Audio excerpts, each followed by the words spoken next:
কি পার্ট 2 দেখতে এসেছেন? তো তার আগে পার্ট 1 দেখেছেন? যদি না দেখে থাকেন তাহলে আমি ডেসক্রিপশনে লিংক দিয়ে রাখছি, হ্যাঁ, দেখে আসেন। আর যারা পার্ট 1 দেখেছেন চলেন একসাথে পার্ট 2 দেখি। গুড মর্নিং শুভঙ্কর, ডে 2 তে ওয়েলকাম। সবাই ঘুম থেকে উঠে গিয়েছে, শুধু আমি উঠলাম এখন। গাইস, আমরা রেডি হয়ে এখন যাচ্ছি ব্রেকফাস্টে।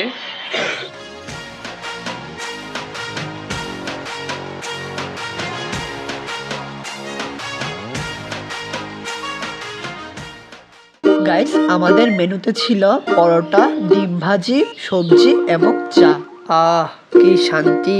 শ্রীমঙ্গলের নতুন একটি দিনের শুরু, আর সবাইকেই খুব ফুরফুরে মেজাজে দেখা যাচ্ছে। দেখা যাবেই না কেন, গতকালের ভ্রমণের ক্লান্তি দূর হয়েছে 6 থেকে 7 ঘন্টার ভালো একটি ঘুমের মাধ্যমে। ভিউয়ার্স, মাধবকুণ্ড যেতে প্রায় 3 ঘন্টা সময় লাগবে, তাই আমরা সকাল সকাল বেরিয়ে পড়েছি মাধবকুণ্ডের উদ্দেশ্যে। সো গাইস, আমাদের যাত্রা শুরু হলো শ্রীমঙ্গল থেকে। এই শ্রীমঙ্গল উপজেলা হতে মাধবকুণ্ডের দূরত্ব ৭৯.৫ কিলোমিটার, যা সিলেট হতে ৬৬.৯ কিলোমিটার। গাইস, আমরা এখন পৌঁছে গিয়েছি। মাধবকুণ্ড মৌলভীবাজার জেলার বড়লেখা উপজেলায় অবস্থিত। ২০০১ সালে ২৬৭ একর এলাকা নিয়ে এই মাধবকুণ্ড ইকো পার্কটি প্রতিষ্ঠা করা হয়েছে। গাইস, এটি ইকো পার্কের মূল ফটক। আমরা এখন মূল ফটক দিয়ে ইকো পার্কে প্রবেশ করছি। আমাদের টিকিট মূল্য ছিল মাত্র ১০ টাকা। এখানে আছে মাধবকুণ্ড জলপ্রপাত, পরিকুণ্ড ঝর্ণা, শ্রী শ্রী মাধবেশ্বর মন্দির এবং চা বাগান। তবে আমরা মূলত এসেছি মাধবকুণ্ড জলপ্রপাত দেখতে। গাইস, আমরা মাধবকুণ্ডে ঢুকে আমরা এখন সবাই হাঁটছি ফ্রেন্ডরা মিলে। ইকো পার্কের মূল ফটক থেকে জলপ্রপাতের দূরত্ব প্রায় অর্ধ কিলোমিটার। সে যাই হোক, আমি এবং আমার কয়েকজন হিন্দু ধর্মাবলম্বী বন্ধু চলে আসছি ইতিহাস প্রসিদ্ধ শ্রী শ্রী মাধবেশ্বর মন্দিরে। উফ, তর যেন আর সইছে না, চলেন জলপ্রপাত দেখে আসি। এই সেই বাংলাদেশের বৃহৎ জলপ্রপাত পাথারিয়া পাহাড়, যা পাথর শিলা দিয়ে গঠিত। এই পাহাড়ের উপর দিয়ে গঙ্গামারা ছড়া বহমান, আর এই ছড়াই মাধবকুণ্ড জলপ্রপাত হয়ে নিচে পড়ে মাধবকুণ্ড নামে পরিচিত হয়ে লাভ করেছে। শীতের মৌসুমে ঝর্ণাতে পানি কম থাকে। এর উত্তাল রূপ দেখার উপযুক্ত সময় হলো বর্ষাকাল। আমরা যেহেতু মার্চের একদম শুরুতে এসেছি, সেহেতু পানি তুলনামূলক কম। ওই যে আমার পেছনে দেখতে পাচ্ছেন বাংলাদেশের সেই বিখ্যাত মাধবকুণ্ড জলপ্রপাতটি। যাই হোক, আমাদের সকল ফ্রেন্ড এবং স্যার ম্যামরাও চলে এসেছেন। তারা এখন এই যে ছোট্ট ছড়াটি পার হয়ে তারপরে ঝর্ণার একদম গোড়াতে যাবেন। এখন গ্রীষ্মকাল বলে হয়তো এখানে হেঁটে পার হওয়া যাচ্ছে, বর্ষাকালে কিন্তু তা সাঁতরিয়ে পার হতে হয়। সো গাইস, দেখতে পাচ্ছেন ফ্রেন্ডরা সকলেই জলপ্রপাতের নিচে চলে এসেছে, আর সাথে সাথেই নেমে গিয়েছে সকলে পানিতে।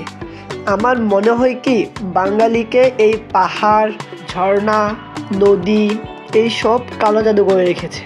গাইস, আমি এখন নেমে গিয়েছি। ভিউয়ার্স, আপনারাও নিশ্চয় শুনতে পাচ্ছেন পাহাড় দিয়ে নেমে আসা পানির গর্জন। ভিউয়ার্স, দেখা গেল 2 ম্যামের খুনসুটি। আমাদের জেসি ম্যাম ছবি তুলতে যাচ্ছিলেন, কিন্তু তার পেছনে ছিলেন আকলিমা ম্যাম। বাঁধল বিপত্তি, তাই তিনি ওড়না দিয়ে আড়াল করলেন ম্যামকে।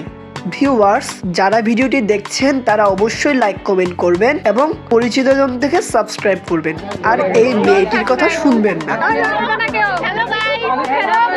অনেক তো কথা হলো, এবার একটু লম্পসম্প করে আসি, কি বলেন? উফ, বাপরে বাপ, যে ঠান্ডা! তাড়াতাড়ি ফেরত আসি। আমি গোসল করে চলে আসছি, পানি এত ঠান্ডা। গাইস, আপনারা নিশ্চয়ই দেখতে পাচ্ছেন আমি কি পরিমাণ কাঁপতেছি এই ঠান্ডায়। চিন্তা করেন, এত ঠান্ডা পানি। গাইস, আমরা এখন মাধবকুণ্ড ঝর্ণা থেকে বিদায় নিচ্ছি। সবাই চলে গিয়েছে, আমরা এখন আর এই 4 জন আছি। গান্দর সুখগুলো বহুদূর, শহর তলির বুক, শূন্যতা নির্জন আকাশে, সিগারেটে আগুনটা জ্বলে ওঠে শেষবার, তারপর হয়ে যায় ফ্যাকাশে। ভিউয়ার্স, অসংখ্য মানুষের জীবিকা নির্ভর করছে এই মাধবকুণ্ড ইকো পার্কের উপর। এই মাধবকুণ্ড ইকো পার্কে ঘিরে গড়ে উঠেছে অসংখ্য দোকানপাট ও স্থাপনা। এই অঞ্চলের তাঁত শিল্পের বেশ কদর।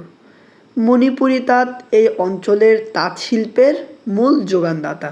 মণিপুরীদের এই ব্যাগগুলো আমার বেশ পছন্দ হলো, তাই আমি আমার আপুর জন্য একটি নিয়ে নিলাম, আর সাথে নিয়ে নিলাম এই কালো কানের দুলগুলো। ঘোরাঘুরি তো অনেক হলো, এবার না হয় একটু খেয়ে নেই, কি বলেন? গাইস, আমাদের খাওয়া দাওয়া শেষ, আমরা এখন রওনা দেব আমাদের কুমিল্লার উদ্দেশ্যে।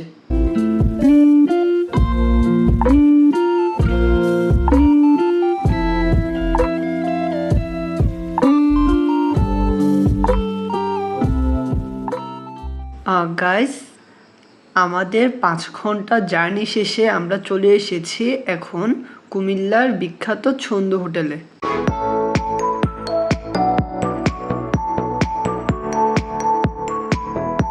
গাইস, আমাদের খাওয়া দাওয়া শেষ, আমরা এখন রওনা দিব কুমিল্লা শহরের উদ্দেশ্যে।